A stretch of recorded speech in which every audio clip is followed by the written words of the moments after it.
So while doing research for this video, I didn't realize Brad Keselowski is 35 years old. He is a lot older than I thought. I thought he was around Joey Logano's range, where Joey Logano is 29. I thought he was like Brad was maybe like 31, 32, but he is 35, which, I mean, he's still got plenty of years left in NASCAR, but I'm saying that's, older than I thought. I always thought that he'd be here for another 10 to 15 years, which he still could be, but I'd say 10 would be maybe a long estimate for him. So, I mean, technically he did have kind of a long ride to the Cup Series.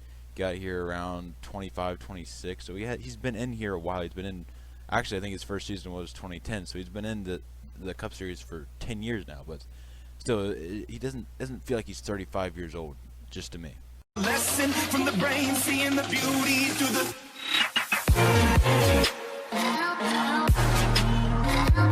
What is up, YouTube? Welcome back to the video, and today we are going to be recapping Penske Racing, all three of the drivers' 2019 season, and just kind of looking over at that. Some interesting stuff to point out here. Good things about if you're Ryan Blaney fans.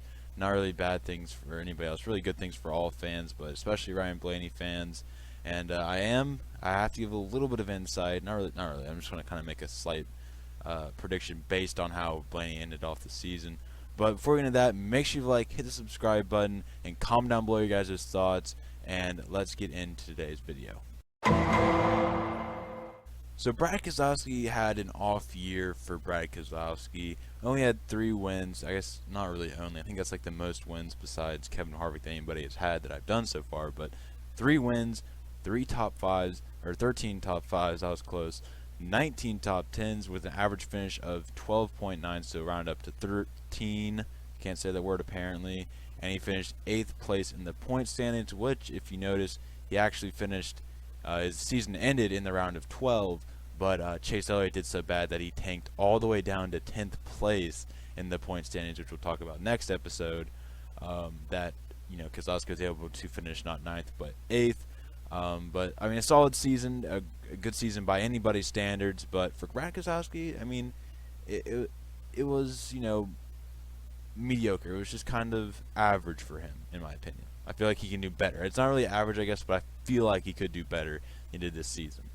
And the reason I say that I feel like he could do better is because all 3 of his wins came really in the first half of the season. I believe his last one came kind of towards the end of the regular season, but still, all of them came at the beginning of the season. It wasn't like they were spread out. Once you got past his final win, he was consistent. He had, like, I believe kind of a month and a half, where he wasn't really looking like his normal self, was having some issues and wasn't running as fast as usual. But besides that, he was pretty much consistent throughout the year. He had a slip up in the playoffs, and that just was what really killed him there at Kansas, in favor of Chase Elliott. And yeah, I mean, it was just, I don't know, I'm trying to find the words. Maybe quiet would be a better term. Like, we're used to Brad Keselowski, getting to the round of 8 and making a run for the championship. But this year, there wasn't really much of that, and he was out by the round of 12, and all of his wins came early in the season. So I guess quiet would probably be a better terminology for his year, especially when you compare him to his previous years.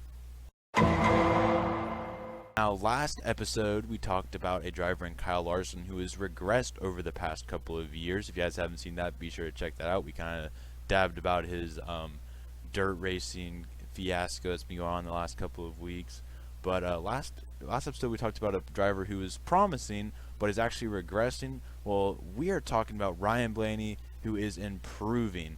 And he had the best season of his career, notching 11 top 5s, 18 top 10s, and 1 win with an average finish of 13.7 and a 7th place effort in the point standings.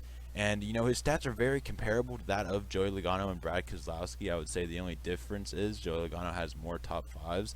His top 10s are comparable to that of Ryan Blaney's. Blaney had 1 less win than that of Joey Logano and 2 less than Brad Keselowski. So he really did hold his own weight. And I would say, contrary to that of Brad Keselowski and really Joey Logano, they had a lot of their success and at the beginning of the season, but Blaney really started turning on the jets, I guess you could say, more towards the end of the season, around the playoff times when it really matters, and that really showed as he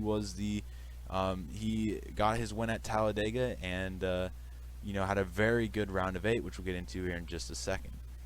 So something that was interesting that I found about Ryan Blaney's season was that he didn't bloom early compared to his teammates Brad Keselowski and Joey Logano. They seemed to have really strong beginning of the seasons, but as the season went on, it kind of wore and kind of just, they were still good, but they weren't as good as they were at the beginning of the season. Blaney had a decent start, not a terrible, or I can't really say it was great, couldn't say it's terrible, it was just a mess start. And then as the season went on, he got better, and then we get to the playoffs, and he just starts going off and made it to the round of 8, and really, like I said, his best season of his career. Got that one at Talladega, which was a very great win. Other than that, he probably wouldn't have made it as he DNF'd at Dover and Kansas. I think he finished 20th or something like that, so he had a pretty bad, besides Talladega, round of 12. Snuck his way in there, but I guess that's contrary to going off. But he had a pretty good, a solid round of 16. But the round of 8 is where what I really like to see. They were tracks. I remember saying this at the time that these are tracks that really favored towards Ryan Blaney.